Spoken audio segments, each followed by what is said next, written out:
Il était une fois l'histoire poignante d'un père disparu depuis longtemps qui retrouve sa fille des années après dans une salle d'audience. Hector Moral, âgé de 75 ans, avait passé une grande partie de sa vie dans un vide immense, à la recherche de sa fille disparue. Il se souvenait du soir fatidique où, il y a des années, sa fille Valeria avait disparu.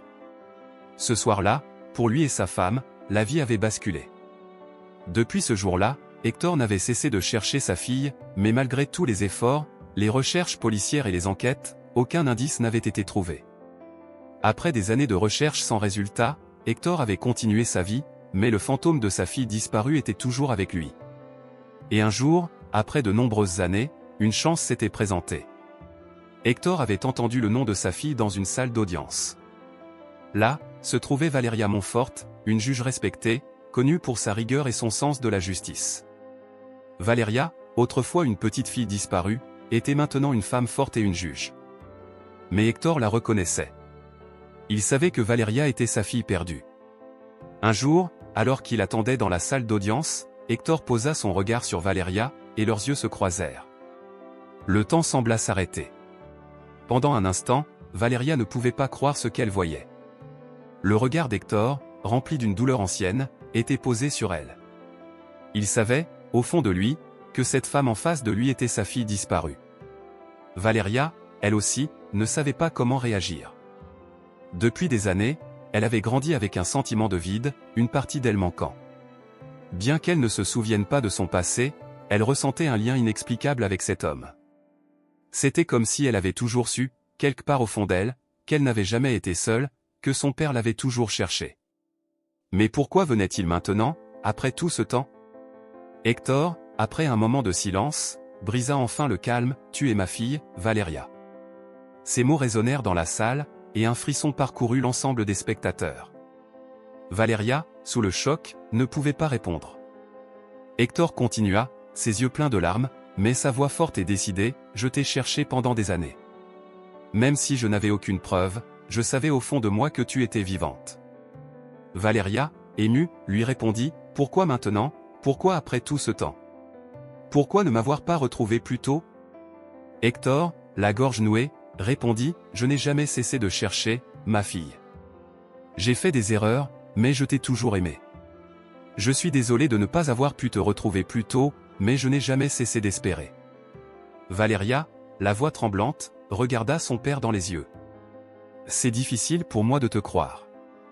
J'ai grandi sans toi, et maintenant, tout ça me semble irréel. » Les deux restèrent là, dans un silence lourd, comme si le passé et l'avenir se confondaient. Hector, pourtant, savait une chose, il ne pouvait pas effacer les erreurs du passé, mais il pouvait, peut-être, commencer à réparer ce lien brisé. Dans les jours qui suivirent, Hector et Valeria commencèrent à se rapprocher, lentement mais sûrement. Bien que leur relation fût marquée par des années de séparation, ils apprenaient à se connaître à nouveau. Chaque conversation, chaque geste de bienveillance, renforçait leur lien. Valeria, en particulier, commençait à voir son père non seulement comme celui qu'il avait perdu, mais aussi comme quelqu'un qui voulait rattraper le temps perdu. Finalement, un jour, alors qu'ils passaient l'après-midi ensemble, Valeria posa une question à son père, « Penses-tu que les gens peuvent vraiment changer ?» Hector la regarda attentivement avant de répondre, « Je crois que les gens peuvent changer, Valeria, mais ça prend du temps. Il faut du courage pour affronter ses erreurs et parfois, il faut de l'aide pour voir la lumière au bout du tunnel. » Valeria réfléchit à ces mots, puis dit, « Peut-être que je peux aussi changer. Peut-être que je peux commencer à croire à cette deuxième chance. Mais c'est difficile. » Hector hocha la tête, un léger sourire sur les lèvres, « Il n'y a pas de précipitation. Nous allons y arriver, ensemble, un jour à la fois. » Avec le temps, leur relation se renforça, bien qu'il y eût des moments de doute et de frustration. Valeria commença à se confier à Hector, et lui aussi, lentement, s'ouvrit à sa fille.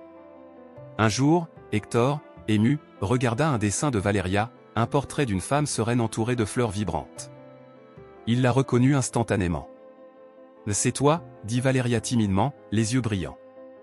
Leur vie, autrefois séparée par des années de douleur, commencèrent à se fusionner.